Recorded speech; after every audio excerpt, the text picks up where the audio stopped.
Je vais laisser la parole une seconde à Victor. Donc, comment expliquez-vous, est-ce qu'à votre avis, les Juifs peuvent être intégrés dans le monde français? Et pourquoi ils ne peuvent pas l'être ou pourquoi ils ne pourraient pas l'être? Tout simplement, je le répète, en raison de la religion. C'est parce qu'ils n'ont pas reconnu Jésus comme le Messie. Bon, c'est ça, alors ça c'est votre explication. Bon, C'est la seule raison. Hein. Il est d'accord avec moi. bon d'accord, alors continuons. Donc on en était à rue Cadet, Grand Orient. On va vous en donner d'autres des explications. Grand Orient. Non, non, d'accord, oui, c'est ça. En tout cas, il ne faut pas être sorti de Polytechnique pour dire ça. Donc on Il est. n'y a pas de politique. Non, mais je veux dire que c'est une banalité, c'est un lieu commun. C'est un lieu commun. Les banalités. Vous réfléchissez, dans mon La force du pas, qu'est-ce non, mais que vous c'est? alors voilà, il répond en 30 secondes. Tu vas au à un Turnel, sujet, il n'a rien d'autre à dire. Pareil, tout à l'heure, t'as vu les Français. Bon Valentin, t'en étais. Alors vas-y. Donc on était au Non, mais lui non plus. Grand Orient. alors, Vous étiez sur la Révolution française. Bon, alors continuez. Pour développer. Allez, développer le sujet. allez, il n'y a pas que ça. Il y a pas que ça. Bon, et sur l'implication des Juifs dans la Révolution dite française, je recommande de lire un bouquin de l'abbé Augustin Lehmann, qui est un juif qui s'est converti au catholicisme et qui est devenu prêtre.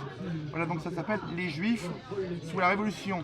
Oui, Un bouquin très intéressant. Et tout un travail sur le complotisme juif, sur la Révolution. c'est écrit par un juif. Oui, C'est écrit. d'accord, mais ça change rien. Si ça change parce que c'est pas n'importe qui. Julien Chrétien, il vient de le dire. D'accord, tu l'as dit. Bon, et je recommande aussi de lire un livre que j'ai trouvé l'année dernière sur Internet.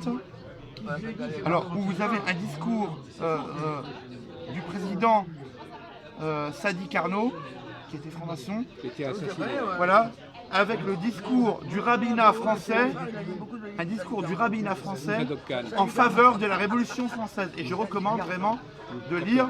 Voilà. Non, mais d'accord. Parce qu'ils disent clairement. Non, mais c'est bien. Mais Voilà. au-delà de ça, Voilà.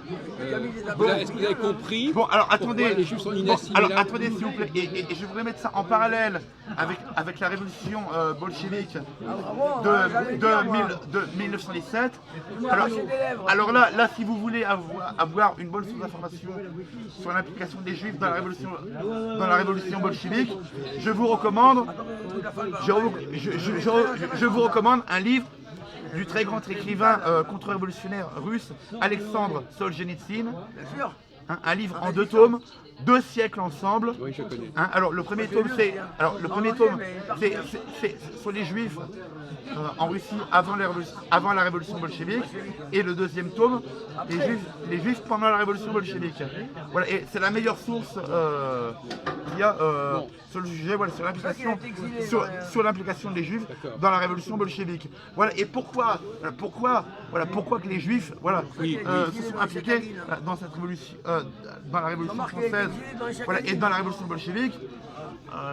Voilà, c'est parce que voilà. Donc finalement, si je comprends bien, regardez, si on compare la réponse de Victor à celle Oui, de... c'est pas la même chose. Lui, Victor, il parle de l'histoire de la crucifixion, et lui, il parle de l'implication des Juifs dans la Révolution française. Donc c'est à 2 niveaux complètement différents. Lui, il ressort le récit du passé, Voilà, il parle juste voilà, donc... l'abréviation. alors, quel rapport y a-t-il entre ces deux choses? Mais je vais vous le dire, je vais vous le dire, monsieur. Oui, non, mais Alors, il va je nous vais vous le répondre. dire. Alors, comment vous connectez les deux choses? Bon, je vais Voilà, vous le il dire. va connecter. Je vais vous le dire. Bon, alors les Juifs, donc n'ayant pas reconnu Jésus comme le Messie, le Messie, alors qu'il s'était annoncé comme tel. voilà.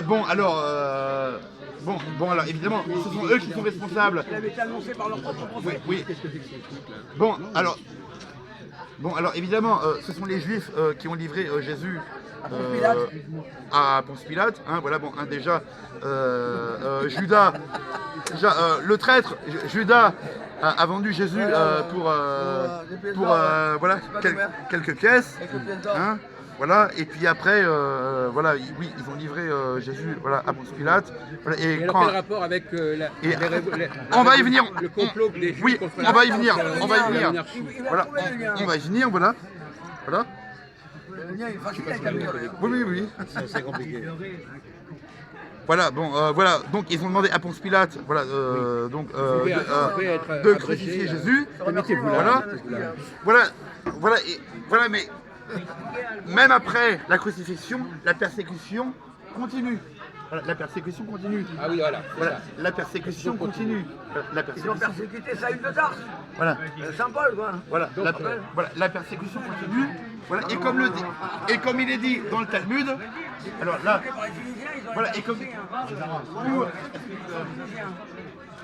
et comme il est dit dans le Talmud, il faut exterminer les goïms parce que ce sont des idolâtres. Voilà. Voilà. Voilà, donc c'est pour ça, voilà qu'il fallait, voilà donc c'est pour ça que pour les Juifs, il fallait absolument détruire, voilà, la France, finir l'Église et la Sainte Russie, parce que c'est quelque chose, voilà, la France, finir l'Église et la Sainte Russie, c'est quelque chose d'absolument insupportable pour les Juifs. Voilà, donc il faut absolument détruire ça. Voilà votre discours. Bon, et non mais j'ai pas fini. J'ai pas fini. Bon, maintenant je vais vous citer un individu que tout le monde connaît. Hein, qui s'appelle Monsieur Bernard-Henri Lévy. Voilà, voilà, le seigneur Bernard-Henri Lévy. Hein, voilà. C'est lui qui est responsable Voilà. de la mort de Kadhafi. Qu'est-ce qu'il dit Premièrement, Monsieur Bernard-Henri Lévy? c'est lui qui a poussé à l'armée française à intervenir contre Kadhafi. Tu te rappelles l'affaire de Kadhafi? Il s'est pas refusé, il a renversé un régime. Mais c'est la vérité, c'est lui qui a poussé le point Oui, c'est la vérité. Alors, vas-y. Bon, alors je voulais vous à voir avec Ayoub. Bernard-Henri Lévy. Je voulais vous citer une phrase mémorable du seigneur Bernard-Henri Lévy. Je suis résolument cosmopolite, voilà, et je hais tout ce qui est béret, bourré, bignou. Voilà. Et aussi vous citer deux autres personnes. Hein, l'ancienne femme de Nicolas Sarkozy, Cécilia Attias maintenant, qui quand elle était avec Nicolas Sarkozy, une fois elle a dit qu'elle était fière de n'avoir aucune goutte de sang français. Pourquoi elle a dit ça? Pourquoi elle a dit ça? Parce que nous les Français, voilà, pour les Juifs, nous on est des goïms. Voilà, donc on est des animaux. Voilà, on est même en dessous des animaux. Voilà, on est même en dessous des animaux. Selon le Talmud, hein, selon le Talmud. Voilà. Là, je vous cite. Voilà. Oui, mais. Et la deuxième femme de Sarkozy? Oui, vous le savez. Et Carla Bruni, qu'est-ce qu'elle a dit? Ceux qui vont regarder la vidéo Hein? ne savent Non, mais d'accord, mais c'est du fait, c'est pas de l'intention. Non, elle n'est pas catholique, elle est juive. ne savent pas forcément. Voilà, ensuite, je voulais vous citer. Carla Bruni. Madame, Les Juifs ont dit des choses épouvantables, c'est les chrétiens. Carla Bruni? Madame Carla Bruni, c'est une esquive, la nouvelle femme de Nicolas Sarkozy, qui est juive, hein, qui est juive, parce que M. Sarkozy va pas se marier avec une non-juive quand même, c'est quand même pas exagéré.